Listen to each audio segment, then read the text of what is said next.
হাসান হুসাইন আলী মৌলা আলী ফাতেমা এসব দয়ালু খানদান দয়ালু ঘর এ নসল কারীমোকি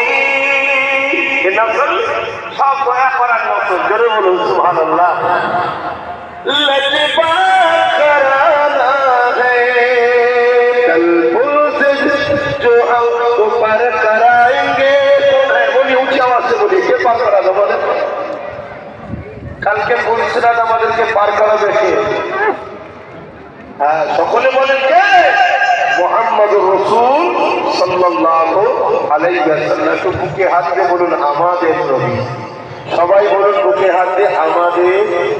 আমাদের নবী বলুন সুবহানাল্লাহ যাই করো নাই করো সেই নবীর দিনের দুশমন হবে জোরে বলো ওয়াকাফকে আজকে মিটাবার ষড়যন্ত্র চলছে না চলেছে এতক্ষণ অজ করলাম কোনো রাজনীতির কথা বলি জোরে বলে কিন্তু ফেরাউনের বিরুদ্ধে বলা যাবে